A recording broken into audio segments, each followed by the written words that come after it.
read about the deaths of Thérèse and other saints, and it like sounds so beautiful, but then you think of what like it was like to be in the room with her. Like she is having all these like digestive stomach problems. Like it was probably dirty and stinky, and like I just don't even want to know what the whole situation was like. Yes. I think we just kind of whitewash it in this beautiful way. And no, she was right in the midst of like the pain and all the, and even like the thoughts of suicide. Like, all of that was a part of her reality. And like that is the death of love, though.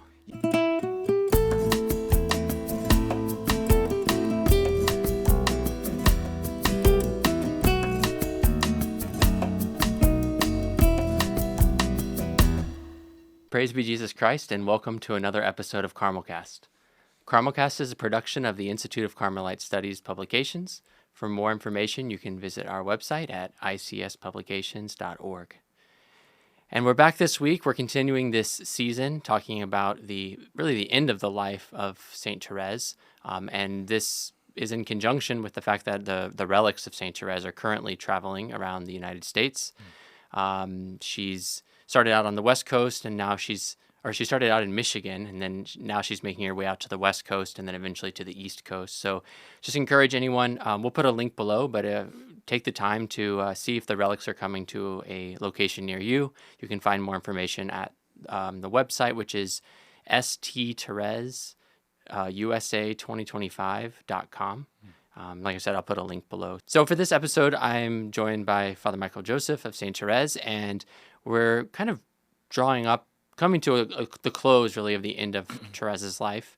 We're going to speak specifically in this episode about her suffering and her death. So specifically her physical suffering, her psychological suffering. We have an entire episode which we've already put out on her trial of faith, talking about more of her spiritual suffering. But this episode dealing more with her physical health, and then really the last few months, and particularly the last few days of her life. Yeah. And there's so much there. I mean, we have a whole volume of her collected works, The Last Conversations, that shows forth, this part of her life, and you can say it kind of confirmed her little way in a sense. Like it was really a test to see, is the little way possible, and she lived it to the very end. So yes.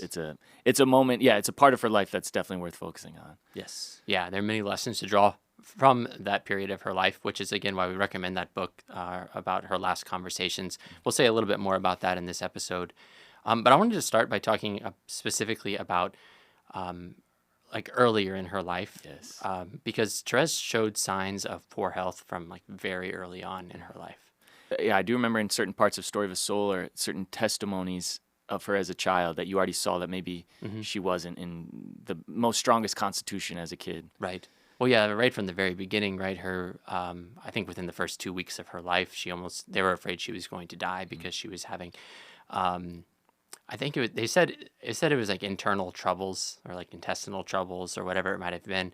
I wonder now if maybe it was related to the fact that her mother Zélie had breast cancer at the time, was probably struggling to nurse her properly, and so Thérèse was kind of the first couple weeks was maybe wasting away. Yes, and they were trying to give her, I think, regular milk, and for some babies it wasn't working. Yes, and it was affecting her pretty poorly. Right, and then so that was like right away at the very beginning. She almost died as an infant, and then like many of her siblings, passed away very young as well. Yes. But then I think it was just like 3 months into her life, they realized like how sickly she was, and they sent her off to be cared for by a wet nurse. Again, because of her poor constitution during that time.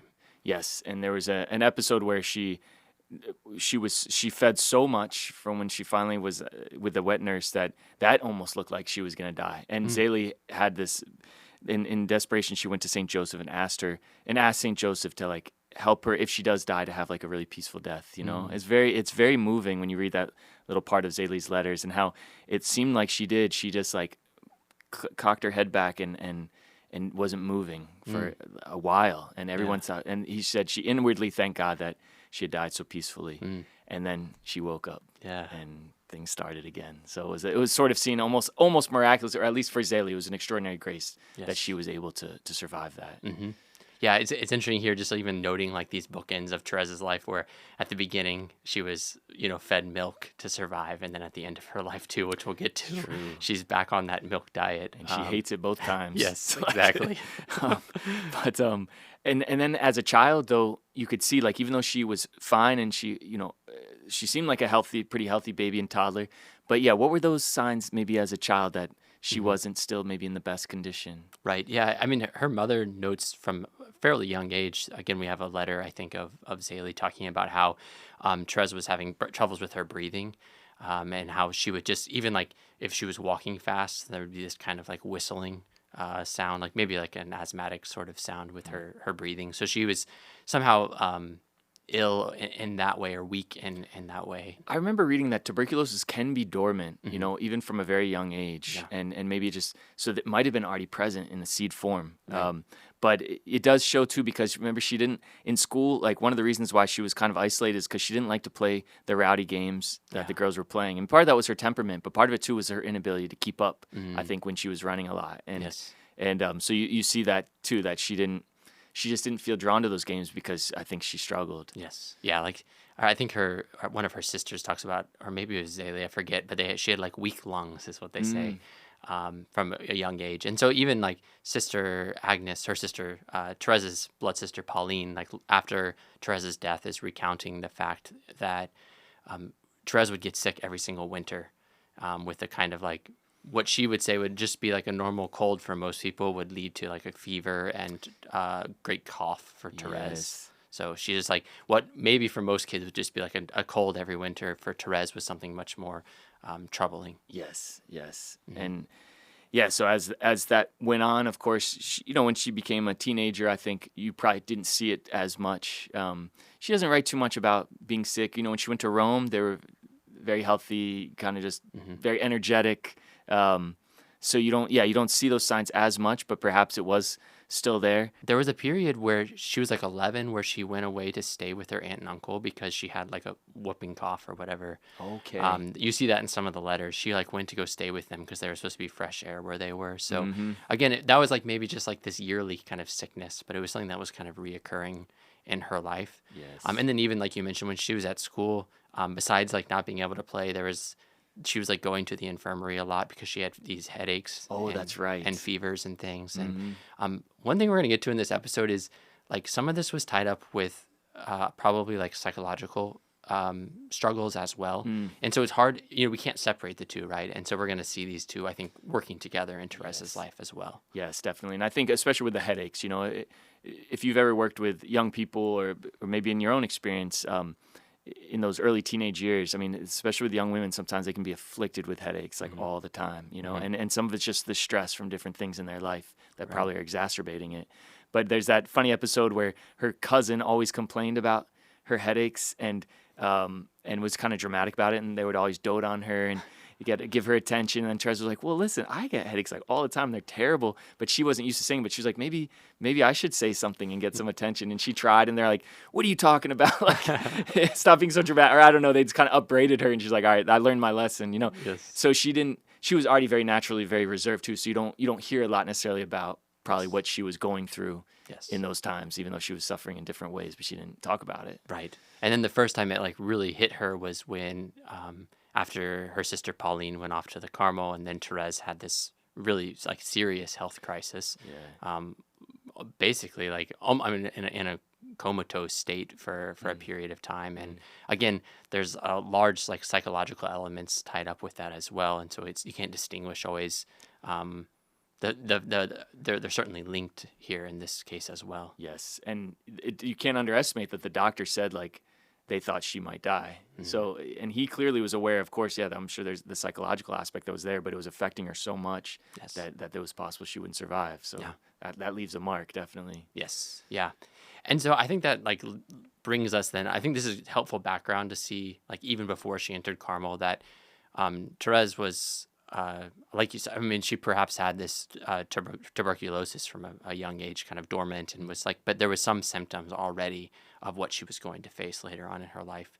And then same for like the connection with the psychological suffering that she was going to go through. We see the beginnings of that much earlier. Yes, and even this premonition that she maybe would not live real long. Like she, and even her sister, I remember at a certain point, Thérèse wanted to pray more or do more mental prayer, and her sister wouldn't let her. Marie was like kind of her spiritual director, and she wouldn't let her because she thought if she starts praying a lot, God's going to take her quickly from this earth. There's, she had this intuition that Thérèse is maybe not meant to live for a long time, and Thérèse too kind of had this sense. So you wonder, already there's maybe a premonition that she would not live long. Yeah.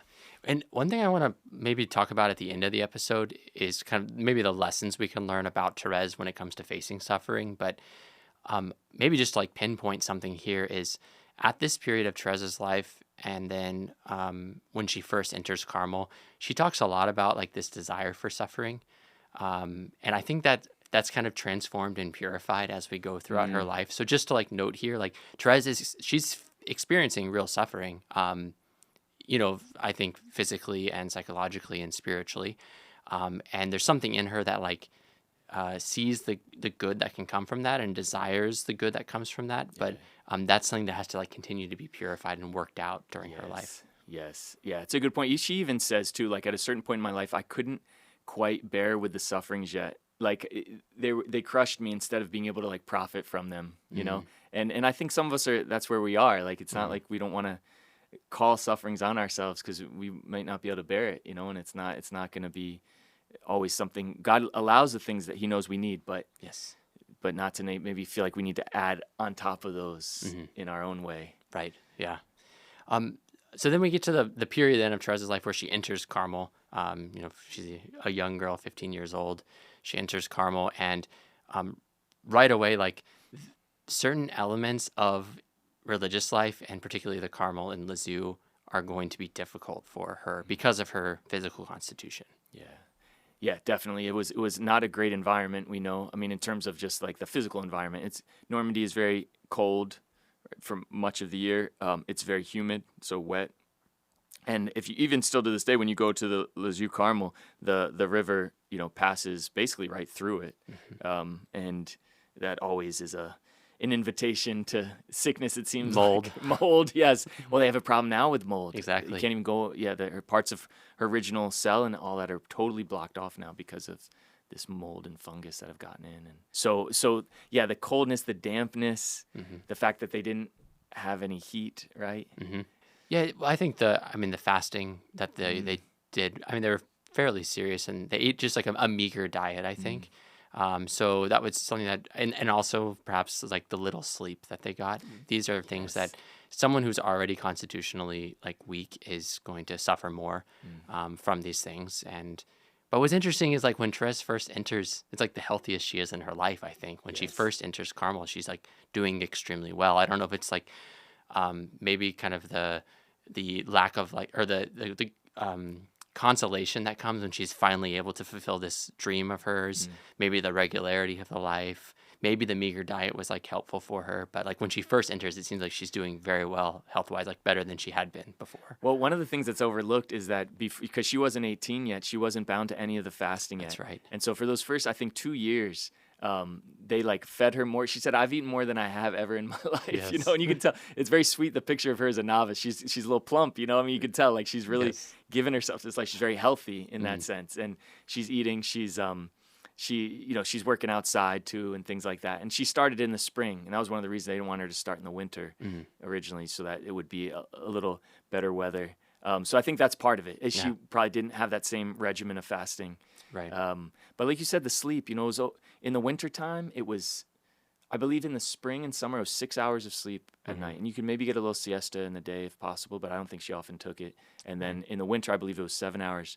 But she needed more, clearly. And young people we know need more sleep. Yeah. And over time, and when kind of Thérèse is so famous for her sleepy prayer.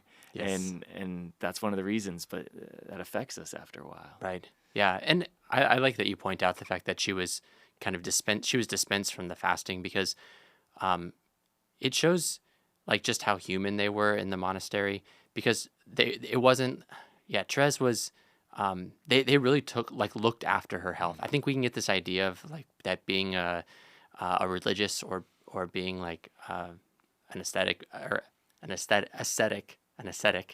means that like you don't take care of your body, or that, you're really hard on yourself in that way. And yet they were always like very like looking out for Therese very Yes. much and making sure that she ate enough. And then like when she does start to show symptoms, they were making sure that she was resting enough. There was one winter where they made her like put hot coals at the bottom of her bed to like Yes. keep her warm while she's sleeping. So like these were the sisters like were looking after her well, I think. Exactly. It wasn't a question of like mistreatment or this harsh prior. Sometimes they pin Mother Maria de Gonzaga like this kind of antagonist figure, but no, she really loved Therese and cared for her. And part of the problem you could say is Therese herself, because she didn't share. Like, she was so good, and probably she was used to it, to like just doing the things she had to do with a smile, that people didn't know how much she wasn't feeling well. Yeah. And so people, like, even when she was real sick, I think they told the priors, like, she's pretty sick, but no, look at her, like, she's fine, like she really was sick. And even with the food, right? Because later on too, she would show her ability to eat like the leftovers that like no one else wanted, and she did it out of love, but people thought she liked it. So it was like, oh yeah, she likes the 3-day-old herring, just give it to Therese, and like that. But she really suffered from that in a way. But they didn't. It's like they didn't always pick up, because she was able to present herself so well, I think. Yeah. Right? Yeah, so it's hard, like you said, it's hard for us to know during that time period after she enters Carmel, the first several years, necessarily how her health was, because she was able, like, exteriorly, she seemed like she was doing pretty well. But eventually that would catch up with her, and it became much more clear that she was beginning to get rather seriously ill. Yeah, what were kind of the first signs that like things were not going well, or it wasn't just like a regular flu or sickness? Yeah. Right. It's actually, so a lot of what we're going to be talking about comes from this book, The Passion of Saint Therese, by Guy Couchet, and he kind of breaks down her illness, like the first symptoms appearing in 1894. So that was let's see. So she was 21 years old. Yeah. So she'd been in the Carmel for about 6 years. And that's the first time where it's, again, it seems like maybe she was just getting her like yearly sort of sickness, but it was enough that they actually, like, they bring in doctors to check on Therese to see. They say, it's funny, they talk about how Therese has a husky voice. Oh, yes. Yeah. So it's like a hoarse husky. Yeah, she's like she has this sore throat and a cough that's kind of not going away. It's very persistent. The cold's not helping. This is also around the time when she's like fasting now, so she's a little weaker perhaps. And so they bring in doctors in order to like to examine her and make sure that she's okay. Yeah, and again, so it shows they were solicitous for her by bringing in a doctor, and she didn't like it, and of course, no one wants to be examined in that way, and having to bring them in the cloister. That's the whole difficulty that comes with that. And it brings a lot of attention too. And she's one of the young ones, so it's you just think you're in a community, and it's like, okay, yeah, here's a sister. She should be like healthy and helping us all out, and here she is all sickly, and and it's unfortunately we can have that mentality sometimes. So that causes some sufferings too, probably for her. Right. Just this kind of beginning that process of being sick. And, yes, yeah, but it's interesting. Just a few years before this, there was a great flu epidemic that went through the Carmel and killed 3 of the older sisters who lived there. And they say that all the sisters were sick except for, I think, two or three. 2 or 3. And Therese was one of the ones that was fine and was able to take care of the other sisters. So it seems like her immune system was strong in some ways, but when it came to particularly this illness of the tuberculosis, which they didn't know at the time that she had, she was really starting to suffer. Yes.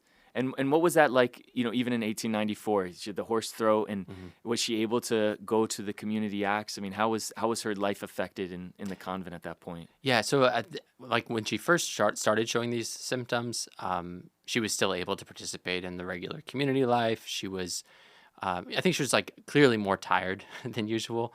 I think she was able to feel that. I don't know necessarily how much that was like observable to others.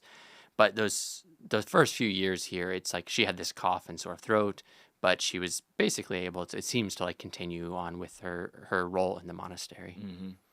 Yeah, I remember the tiredness thing. It might not have been this early on, but she was still going to Acts, but it took her, I forget how long, like maybe 20 to 30 minutes to get up the staircase. It's just to stop at every stair, So because she had to do that to get to the choir. Yes. And so it already shows, like, even though she was still going to things, but man, she had to really fight to make it up. Yeah, and apart from Therese herself, I wouldn't say like hiding it, but again, she was like not extremely like vocal about what she was going through. She didn't want to draw attention to herself. She didn't want to complain. On top of that, too, there was the reality that a lot of what we do know from what was happening to Therese at this time was from letters that Therese and her sisters were writing to people outside and to family members in particular. And so they wouldn't want to give the impression Sure. to worry people, right, that Therese is Yes. very sick. So it seems like at times maybe they're like downplaying because they don't want to worry their loved ones outside of the monastery. Yep. Yeah, or if they were happening to have a good day, they'd be like, "Look, I'm doing great. I'm Yes. helping with the harvest of the hay or so. But they would like emphasize how well I'm doing because there was this understanding that she was sick in some way. Right. Yeah.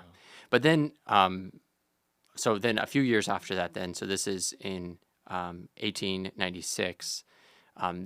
This is the first Lent where Therese was able to like follow the fast of the community. Was 1896, and the full like Lenten fast. And then on Holy Thursday, like that night, for the first time she coughs up blood, which is again this sign of just like how serious this illness really is for her. Yes. And of course the meaningfulness of that being on that day on like it's like Holy Thursday night going into Good Friday.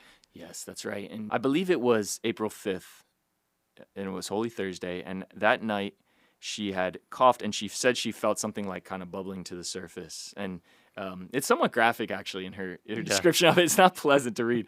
But so she coughs into her handkerchief and has it there, but she doesn't have her lamp on. And it's, the custom is to not light your lamp, unless it's like really necessary. And so she wants to see what it was, like what happened, but she doesn't light the lamp. And so she waits till the next morning. So it really just shows too, like she was in a way so excited. It's thinking like, she couldn't sleep, not to like open presents the next Christmas morning, but to like see what she had coughed up, because she knew in a way, again, it kind of confirmed this sense of like, I'm going to the Lord soon. And so when she finally does in the morning see what was within the handkerchief, that it was blood, she coughed up blood, she knew right away, like this is the sign that I'm not well, that things, that I won't probably make it. But she was so happy. She said, I was just so joyful because again, it's like, I'm being called. It's like, Jesus really is calling me, you know, he really does want me with him. Yes. So it was a beautiful moment in the sense, even though it's kind of like graphic and like, not pleasant. Right. And if I recall right, she wasn't, she wasn't telling people that at the beginning that this happened. And this is the period then where she starts to become, it was more obvious that she was becoming weaker, like it was taking longer to walk up the stairs. She'd get out of breath just walking down the hallway. Yes. There's one account where she was talking about, I think she was like leaving the office and she was thinking like she might just like die there in the hallway and someone would find her like dead in the hallway having left the choir or something like that. So clearly like this is when I think externally it becomes much more obvious that she's ill. And so it's actually interesting what's happening at this time in the Carmel is in Lisieux is they're trying to discern if they should send some sisters to be missionaries to make a foundation in Vietnam. And they're considering sending Thérèse. And so they're praying this novena during this time to Blessed Theophane Venard, and like asking whether Thérèse should be one of the ones to go on this mission. And then ultimately they were kind of asking him for her healing so then that way she could go. But of course she's too ill and she's unable to be a missionary in that way. Yeah, which would have been part of her suffering too, because she really wanted to. Yes. Like she had such a love for it, and it kind of was a big disappointment that her health. It was really only her health that kept her from being able to go. Yes. But it's probably no sort of accident too that around that same time she was given these missionary brothers, and right as she's like starting her kind of the most profound period of her suffering, she's given these brothers to pray for and to really offer herself for. And to live her missionary vocation through them in a way. Yes, yeah, she lives her suffering in a missionary way. Yeah. Well, okay, so then she's already coughed up blood. It's like it's very apparent now. She can't hide it anymore. That she's like, I think she does the regular community acts for a little while, but they can just see it's like she's not able to. So then what happens then? What are the steps kind of for her? Yeah. So there's actually, you mentioned her last retreat. That was in September of that year. And it was very clear to her sister, at least, and maybe to others, that this was like she was dying at this point. She was still living in the monastery. And like you said, I think she was dispensed from a lot of the duties by that time. But it was like becoming more and more clear that that she was going to die at some point. Mm-hmm. And that's a good point you mentioned too, that she didn't tell people about the hemoptysis per se. You know, she unless except her prioress. Yes. And her prioress, you know, took it as she did, but so not everyone knew as clearly as Thérèse in a way that this was the end, but there was already this intuition and thank God there was. And Marie, it's interesting. It's just one of those things about Marie. She really knew Thérèse. You know, she knew her inner life in a way because she confided in her so much as a kid. Yeah. And she just intuited Thérèse. She said, "This might be your last retreat, and please write me, write about like this little doctrine you talk about and the way that you love the Lord." And so thank God, you know, because that's how we got the manuscript B. Right. So even if the sisters living with Thérèse at this time wouldn't have necessarily known that she was like dying, Thérèse had this intuition, and this is the time too where she was beginning to feel this, well, in connection with the missionary spirit, of as though she had something to tell, like to share. And primarily she wanted to start with, you know, sharing that with her sisters, but then through her writing of manuscript B, of Story of a Soul, that becomes this like outlet for her to share her spirituality of the little way with her sister. And it's a very good point too, because when she wasn't sick and she was writing manuscript A, she thought maybe her family would read it, you know, but not really. But she wasn't writing for the public. But starting with that letter, you can really see that like she had a sense, because she knew she was dying. It almost gives permission to like write something that you think will be almost like a testament and that other people could benefit from. Right. So the sense of her as a writer. Yeah, you remember there's this great section at the very end of manuscript A of Story of a Soul. There's this great little line she ends with. She's like, "Well, what's going to be the future of this white lily or something?" And she says, maybe she'll be plucked up and transplanted, or maybe she'll like leave this earth before her time, or something like that. I forget. She says it much more beautifully than I do. But so even still, like she's not at that time, she's not like extremely sick yet, but she has this sense of like being plucked up and transplanted was like, maybe I'll be a missionary, and I'm gonna go to Vietnam and like make this, be part of this foundation, or maybe I'm going to die. So she's like kind of hinting at it at the end of manuscript A, but then by the time she writes manuscript B, that's very much like forefront for her. Yeah, it's clear. It's clear what her path is, at least, and that gives her a clarity to describe it. Yes, and be a real teacher. Yeah, right. Yeah, so that's September of 1896 is that retreat, and then we move into that winter is really bad for Thérèse, going into 1897, and so that's when like her illness becomes very serious. Is and really in April is kind of the beginning. Once again, I think it was on Passion Sunday, actually, it was on Palm Sunday that. She like has a more serious attack and kind of begins at the beginning of the end, I guess, for her. Yes, and when you mention the bad winter, you know, you can have a bad winter just because outside it snows, you have to shovel and everything. But when the winter's bad in Lisieux for Thérèse, like there's no heat. You're going through everything that's happening outside. You might not have snow in your house, but but actually you do kind of in some of the cloister area. The snow would drift in, you know, so. And it's one of the things she talks about at the end. It was like, you got to do something about this cold. Like she suffered so much from the cold. She said it was like it almost made her feel like she was going to die.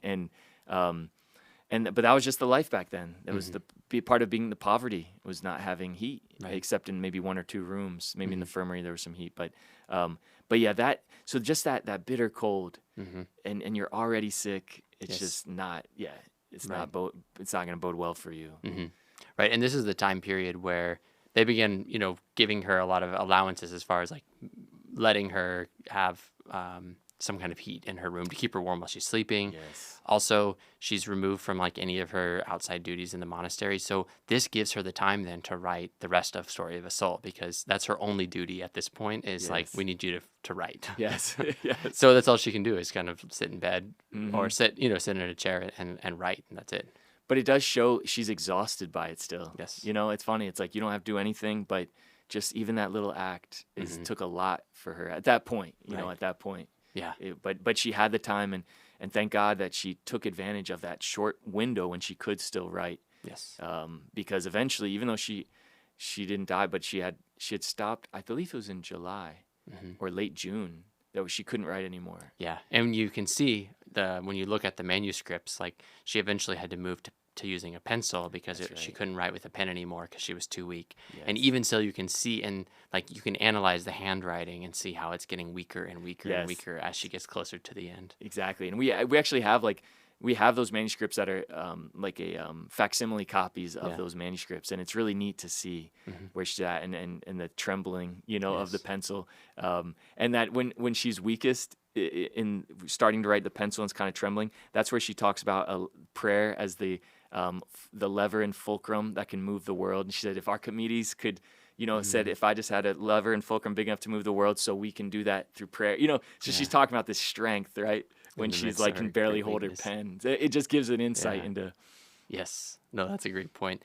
Also, at the beginning, like this time of, I think it's April of 1897, begins what we now call her last conversations. Could you just say a little bit about like what that work is from Saint Therese? So once she's sick enough that she can't do a lot on her own, the Mother Prioress gives the former Mother Agnes, permission to be in the cell of Thérèse to help her, through various things, and probably relieved of some of her duties so she can just like tend full time to Thérèse, which again is a beautiful offering from Mother Marie de Gonzague, even though she had her struggles, but that she let her sister, do that and be there for her in that way. And so Thérèse, and she, she's just so full of wisdom and just so full of love, and like every word in a sense has meaning that she says, and Mother Agnes kind of picks up on this, even though she doesn't know the whole extent of Therese's holiness at this point, but she gets a sense like I don't want to lose these words that she's saying, or these little saying, or even like the witty things, and it's probably even for my own comfort and my sisters, so we can have something to look back on about Thérèse, and so she just starts jotting down like the little phrases that Thérèse says, or just like these, or conversations that they have where she asks her a question, or they talk about something from the past, and you end up getting primarily through Mother Agnes. There were a couple, Sister Genevieve, Celine, and Sister Marie also took some notes, but the bulk is from Mother Agnes, who really like copied down word for word like what Thérèse was saying in those days, and so that's where we get a whole volume, and they're beautiful. Like I don't know. For me, it's like reading them is almost the same as reading Story of a Soul, where you just get like just the core, the essence of what Thérèse is all about in those last conversations. Yeah, and it's been called like the sequel to Story of a Soul, but it's the wisdom of Saint Therese up. Those starting in April up until her death at the end of September. So Yes. those it covers that time period, but also like mixed in with the wisdom, there's also like a lot of funny little bits too. I don't know if you have any like. Do you have any like favorite accounts? Because the last conversations, they don't tell like isn't like a narrative, right? It's just Yeah. like here's a conversation we had, here's a conversation, here's a conversation. So sometimes they're Yes. just like very short, funny. I don't know. Is there anything you like sticks out to you? Yeah, just certain things that kind of out of context, like where it just like where for one thing they started giving her treatments. We'll talk about that soon, probably, of like how she was being treated for her illness, and they were not fun, and they probably didn't even do anything in the end. Medicine was still pretty primitive in that moment, and one of the things was literally snail syrup. So it was like made from snails that you would drink, and that I guess was supposed to help you in some way. And Therese hated it, and at a certain moment, and she couldn't keep down anything, let alone something so nasty like that. But the sisters were talking about like, okay, the doctor wants us to give her snail syrup, like kind of whispering, but she overhears them, and she's like, all right, it's fine. I'm totally okay with the syrup as long as I can't see their little horns, like those kind of things. Like, so she made she was trying to make light of all these things that she Exactly. hated, Yes. or even with her own sister. Like she, at a certain point, her sister's like watching, she's just kind of like dozing off a little bit. And Thérèse just takes her barefoot and just starts, or she says, I'm about to do something. I'm about to do the nicest thing anyone's ever done for you. And she just starts putting her foot in her face. Just kind of it's just kind of sisterly, just funniness, and she's making light of, all the things that are going on, or one last one is where they were getting like preparations, for the, the death ceremony and everything. And so she knew they were like making the casket. And then also they brought in these candles, that they would put in her hand, when she's dying or after she dies. And she looks and she's like, that's okay. She's like, but just put the candle in my hand. The candlestick is too ugly. She didn't like it.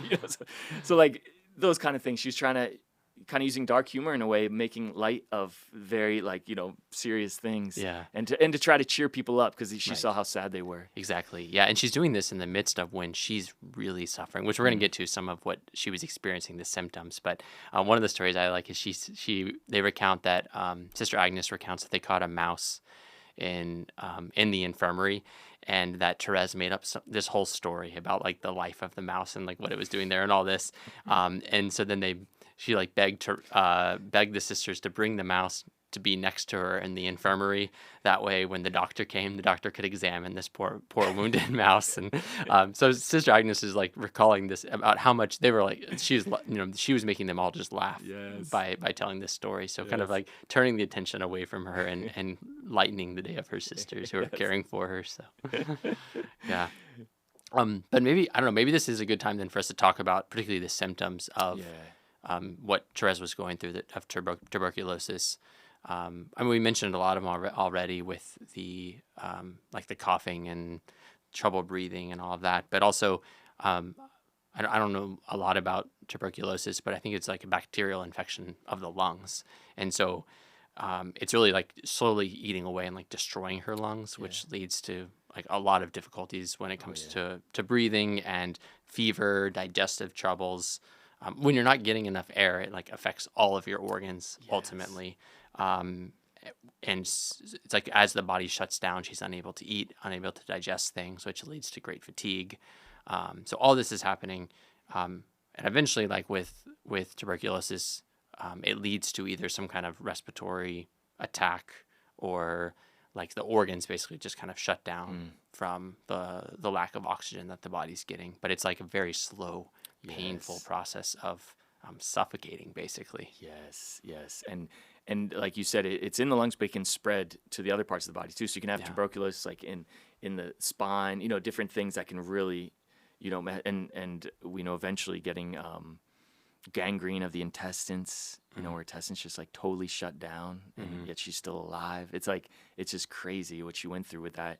And the hard thing, similar to the symptoms too, were just the treatments. And I don't know if you can say anything about like what these doctors were trying to help her with. Yeah, I mean, sometimes it seems like the treatments might have been worse than the symptoms at all. But I don't know. I was just reading about one today where it's funny because some of it seems a little bit like some things that are done today, but probably weren't understood at all. So like they did this like kind of needling where I don't think they take like hot needles and just like stab you in affected areas over and over. Points de feu, like points of fire. Yes, yeah, and just how torturous that would seem. They did something too with like they take these glass, I don't know what you'd call them.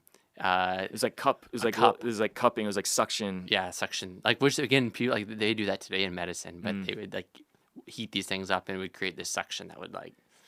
It sounds trying to bring it to the surface. Yeah. It all sounded very painful. Or like blistering, they called it too. They put like these it was like a chemical burn basically. They'd apply to the back, and it was supposed to like bring out the tuberculosis somehow. Yeah. But it was like terrible. Yes.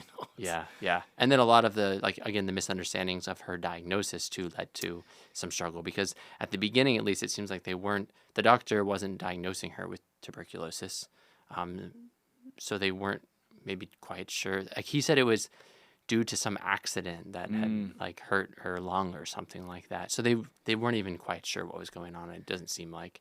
Yeah, and there was a social stigma around tuberculosis. They didn't want to say it almost. They didn't want to say the word. Everyone is probably thinking it, but no one wanted to say it because it's a death sentence. And it's also, I mean, you could draw an analogy to how like almost AIDS was in like the 80s and 90s where it was just such a stigma of like almost immorality. And tuberculosis, not in the same way of immorality, but similar in the sense it was like people who were just like destitute, would get tuberculosis, or like people that were really maltreated, or in a bad, just like really bad living conditions and things like that. And so to use that word, it's like it's like already there's a great stigma around it. And they didn't want to say it, and so it's like they weren't giving like full value to like what she was really going through in a way, because they Yeah. didn't want to call it tuberculosis. Right. But to like reiterate again how she was receiving really good treatment, and like she was seeing doctors. There's a 1 month, and I think it's like August, where it's like she sees the doctor like 20 times or I mean, it's Yes. like almost every day a doctor's coming in to care for her. So Yes. they are taking good care of her. Yeah, at a certain point, her own cousin, or her, I guess you could say cousin-in-law, her Yes. cousin's husband, who was a Yes. doctor, because the other doctor was on vacation, he was able to come, and kind of, but he also saw like that he just saw like, yeah, that she probably it wasn't the best condition for her, and he was frustrated by that. Yes. Yeah. Yeah. And I want to actually, I have a passage from a letter that he wrote that I'm going to read here in a little bit. But I also want to just like say something too about the psychological suffering that Thérèse was going through at this time, because that's something that, again, there was a stigma around it. So it's not right out there, but you pick up little things here and there, particularly in the last conversations, I think, of how this affected her in a emotional, psychological way. Definitely. Well, and even like you said about the lack of clarity about the diagnosis, it almost seemed like she was getting better at certain points. Even towards the end, it was like, she never just had that security of like, yes, I'm dying. Like, I'm going to die soon. It was like she would feel that way, and then all of a sudden she'd get better, and the doctor said, wow, you might be making a recovery, but she's still so suffering. And also the other sisters in the community don't quite understand, like, because she seems to be doing better. And there's not this clarity, is it tuberculosis or not? And Thérèse, again, she could almost go through her own psychological agonies, like, am I making this up? Or like, Yeah, you see the scruples rising again within her. Mm-hmm. It's like, is this because this is the same thing she went through before with her sickness, when she was healed by the smile of the Blessed Virgin Mary. Yes. She had this fear of, is she like making up her sickness? Yes. And so, yeah, just think you're already suffering so much, and then you just kind of have that weight of, and then, we have an episode this season about the trial of faith, but it's worth mentioning too that, right, very, very soon after she had this experience, okay, I am dying, all of a sudden she had this darkness, right? And maybe you could just say a little bit about that. Yeah, well, I think you and Father Mark Foley did a great job talking about that reality in the episode that we already put out about that. But just like, I just think it shows how all this is so tied up and interconnected, like in the human person, right? We're not just like a soul in a body, like that happens to have like a psychology too. It's like, this is all so connected together. And so the suffering in one, like the physical affects the psychological, affects the spiritual. Yes. And probably the psychological too. I mean, it's like the spiritual of having that darkness, the psychological of even just being a young person who's dying. Like, and I don't know if you've ever experienced that, like worked with someone, like I think of a young man I worked with who had cancer, he had blood cancer. And I just remember, because he was so young and strong, right? And as the disease was wasting him away, it was so painful, because like it's like nothing in him wanted to die. It's like he just wasn't ready for death yet at all. Like psychologically, he accepted it, but like almost his body was crying out, like, this is not the moment, because you're young and vibrant, and that was Thérèse. Yes. And so, yeah, her, like, just psychologically knowing, like, I'm young and like I'm dying, and I have I have everything in me wants to live in a sense, even though she, of course, would love to go to heaven. Yeah. Could you do you recall there's a particular account where she references suicide, and just to like show how difficult this was, like what she was going through. Do you recall that section? Yeah, it was in the last conversations, and it might have been towards like June or July. If you look at like July is probably like almost like July, August, like the worst. Like that's where she's going through the most, and it seems like she's gonna die any day. How many times they're like, oh, she might die in the night. Or, like this might be her last communion kind of thing. And then she has like 2 more months to go. But there was a certain moment where her suffering was just so atrocious. And that night she couldn't get any sleep, and they had some of her medicines were on the windowsill of the infirmary. And she said the next day, like, please take those away, because because she said, I was suffering so much, like that was a temptation just to like overdose, and take all those. Yeah. And she said, if I didn't have faith, like I would have already committed suicide. Yes. Yeah. So. Yeah, it's real. I mean, it reminds me, we have a brother who's sick recently, and he said something very similar. He was in the hospital, had like a sleepless night, and had been sick for several weeks. And it's like this, how difficult it is when you can't see an end to what you're experiencing. And when you have that, you're up at night and you just like can't sleep and you're in like so much pain. He said like something very similar to Thérèse, that he like understood, like that temptation to just end it all, because Right. you're so ready for it to be over. Exactly. And then you can see her solidarity to them with Yes. people who are in those conditions. Exactly. And then we don't want to take that lightly or think, oh yeah, they're just all, I don't know, whatever, just faithless or messed up. No, it's like that is so real. Yes. Yeah. That compassion we got to have for people in those that are sick. Yes. Yeah, because Thérèse was able to identify with them in that experience. Definitely. Mm. What would you say, coming off of that aspect, of the psychological suffering, just like communally, like how was her experience of her sisters in this moment in general, or just like how did the community kind of help her, also like hurt her maybe? Yeah. Well, one thing, I don't know if this is what you're hinting at necessarily, is one thing that we're getting to as well is eventually she's moved to the infirmary. Yes. So that happens in the beginning of July. So again, just a few months before she dies, she's moved to the infirmary, which is like an isolated part of the monastery. It's a kind of a small room, and that's where she moves in. She's going to spend the rest of her life.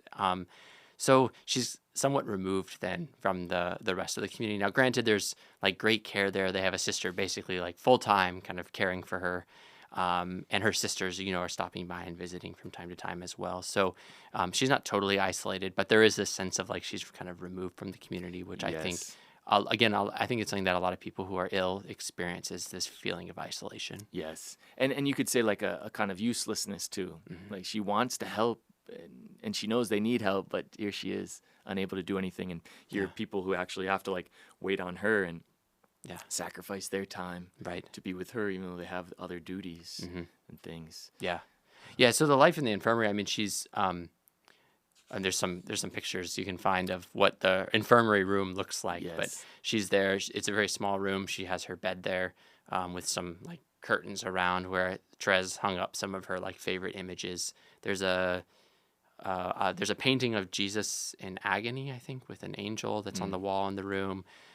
There's a painting or a picture of the Holy Face like above the door. Yes. And they brought down the statue of Our Lady of the Smile, the statue that had come from Thérèse's childhood household, and she had experienced healing in front of that statue. So that was there too in the infirmary with her during that time. So there was some consolation here of these like familiar images and that would recall the faith that she had. Yep. And even a friend, kind of Thérèse's, if you think of like Thérèse's Thérèse, it was probably like Théophane Vennard, who you mentioned earlier. They did the martyr from that went to Indochina, and she had a picture and a relic of him, and that was a big, like when she got this relic, it was a real consolation. She would talk to him. It was like a friend to kind of help accompany her. So yeah, her suffering was terrible, but it wasn't, she wasn't totally alone in that sense. She wasn't without any kind of spiritual support. Right.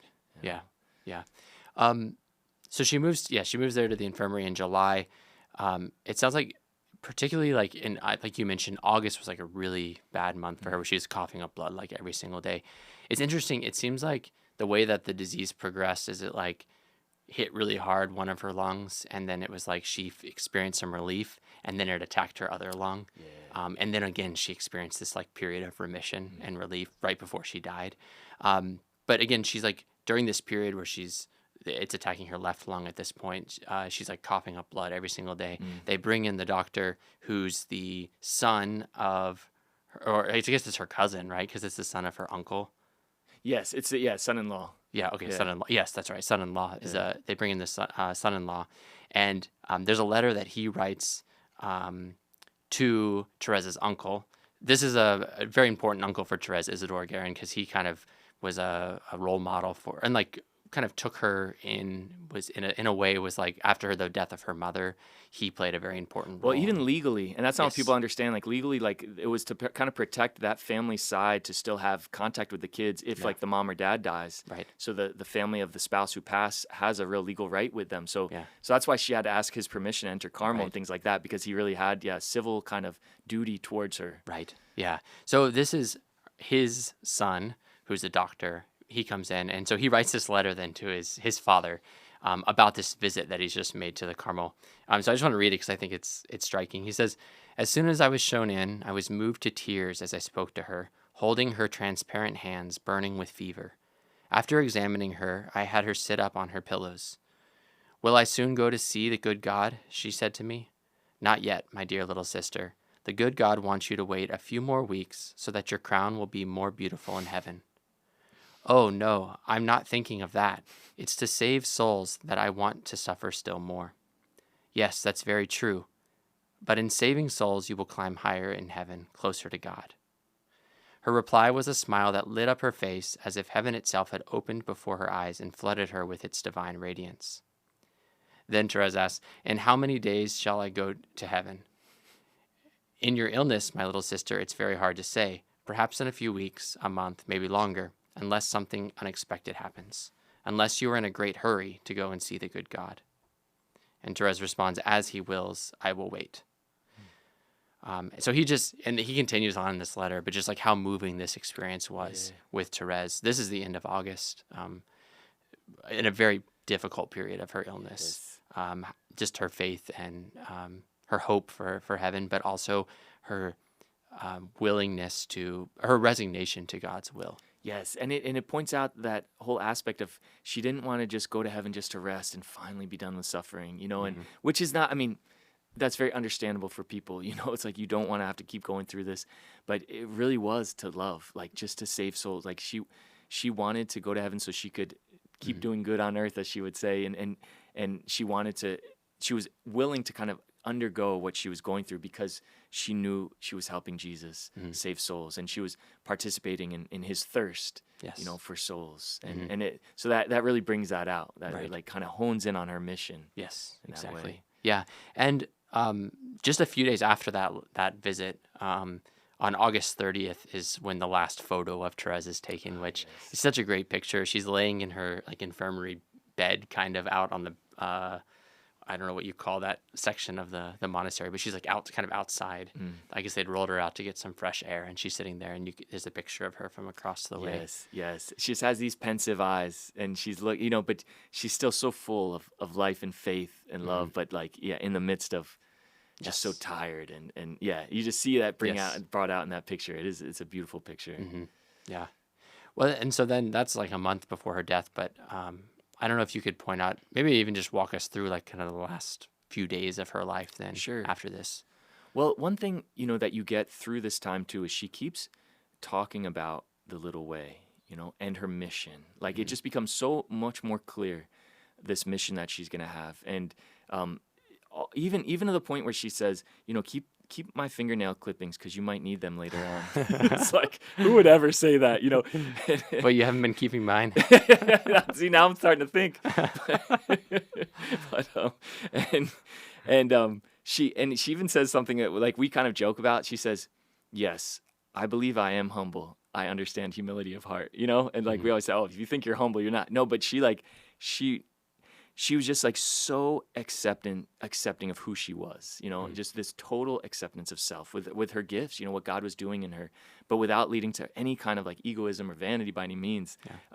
So this sense of what God is doing, her mission, and then like even these beautiful vignettes about her spirituality in terms of acceptance of what God has brought to her life. You think especially of suffering, because like you said before, there was this sense of suffering sometimes that was like attraction to suffering, taking on suffering, and but it was always for the sake of love, so that it's beautiful and real and good. But you can see how it kind of moves into just like whatever God wants. Yes. And I think that's so key. In those last few days or few weeks, you see the sense of, she says at a certain point, I would never ask for greater sufferings, not because I'm afraid of them, but because I just want what God wants. And if I ask for them, then it's like me almost doing it. Right. You know, and so she just kind of gets beyond any kind of self-will, even in her spiritual life, to just like total acceptance of God's will for her. And I think that's something that we can hopefully take, even if we haven't gone through that same trajectory, but we can kind of, take on hopefully that sense. Yeah. I'm glad you point that out. So right now I'm teaching a class on Saint Thérèse to undergrads, and it's very interesting because one of the things that, understandably, I think a lot of people struggle with when reading Thérèse is when she's talking about, especially early in Story of a Soul, is her desire for suffering. And so we've talked about it a lot in class, like how can we properly understand this? Because we don't want suffering just for suffering's sake, and like suffering is an evil. In fact, it's a privation of the good. So how can we understand what it is that Thérèse is saying?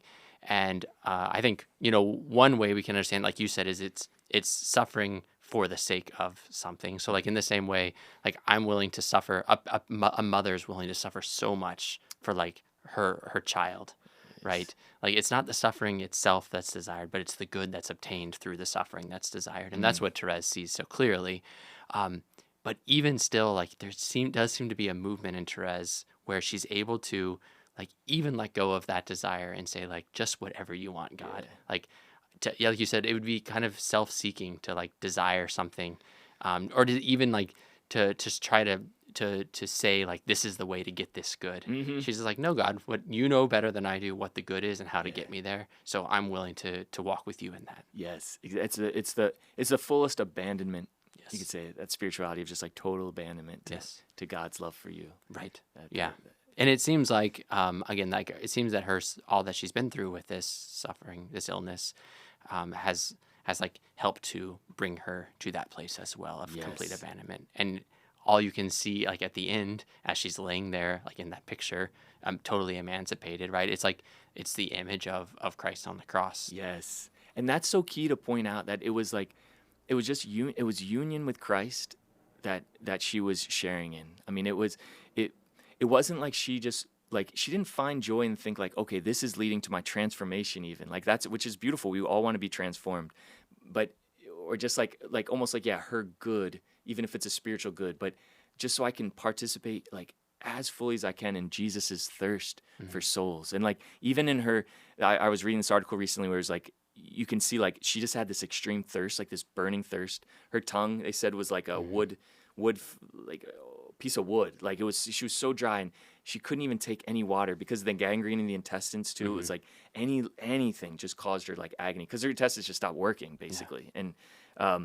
And so this extreme thirst, it's interesting that like that seems so connected with Jesus' thirst. And one author said she died of thirst in that sense. It was like this thirst just to be like totally one with Jesus in his love for others, like in saving souls. Like she was just totally, it just stripped her of any self almost, like, or any like reliance on self. Yes. I guess you could say, even in her spiritual life. And it was total, right? Like that's what we're getting at too. It was like, it was this physical, but also the psychological, and then like we mentioned in the earlier episode, the spiritual too. Yes. Like it was the entirety of that abandonment of every part of her, like handing that over to the Father in her death. Yes. And it's Jesus' death on the cross. Like, and they would say, well, Thérèse, like she died of love, which is true. Like that's what she wanted. She read about John of the Cross's description of dying of love. She wanted that. But she didn't see it in like kind of, maybe you could say the way John describes it in a more kind of like, from a point of view of like spiritual beauty. I don't know, maybe you could speak of this, like the difference between how he describes dying of love and how Thérèse kind of lived it. I think, John of the Cross is writing about it in a more perhaps like abstract, speculative way of like what's happening. It's beautiful within the soul of this idea of like handing over your soul out of love and dying. Thérèse is like in the trenches. Like she writes, there's one point where, maybe it's in Last Conversation, she says, it's very easy to write beautiful things about suffering, but writing is nothing. So like when you're experiencing it, it's like a totally different reality. And yet she lived that reality and stayed faithful in the midst of it. So I think it's the same reality. It's just like it looks different when you're like, one thing I'm reminded of, like we read about the deaths of Thérèse and other saints, and it like sounds so beautiful. But then you think of what like it was like to be in the room with her. Like she is having all these like digestive stomach problems. Like it was probably dirty and stinky and like I just don't even want to know what the whole situation was like. Yes. I think we just kind of whitewash it Sure. in this beautiful way. And no, she was right in the midst of like the pain and all the, and even like the thoughts of suicide, and like all of that was a part of her reality. And Yes. like that is the death of love, though. Yes, exactly. Because it's again, Jesus on the cross. I mean, like him, that same kind of reality, you know, of what he went through, and probably maybe in our own experiences, like I can think of when I've gotten like food poisoning, and it was like so bad, and it only lasted a couple hours, but I was like, okay, I'm ready to die. You know, it's like, but again, beautiful thoughts go out of your mind. Yeah. Anything that kind of like helps you find relief in it, like is out of there. Like Or even your ability to be charitable to others. Yes. Like, and Thérèse experienced that too. Like, there was times where she was like maybe a little short with a sister or something, but because of like, you really experience your weakness. Yes. And your own limitation in the midst of that. Yeah, there's a great one of the last conversations where she loses her patience a little bit, and she said, "How happy I am to see myself so weak and imperfect at the moment of my death." Yes. And so in need of God's mercy. Yes. You know, it's like, wow, like what greater self-acceptance in a way, and just realizing it's all about what God is doing, and it's not about you so much. It's all about God, and sickness probably brings that out because you're just helpless. Yeah. You can't, you know. But yes. Well, that's beautiful. I think that's probably a good place for us to stop. Just encourage everyone to check out our episode coming out next week, because there we're really getting into like the miracles and relics of Thérèse, and kind of relating to what happened after this point of her death. So I think that'll be a really good episode. So be sure to check back next week. And in the meantime, know of our prayers for you. God bless you.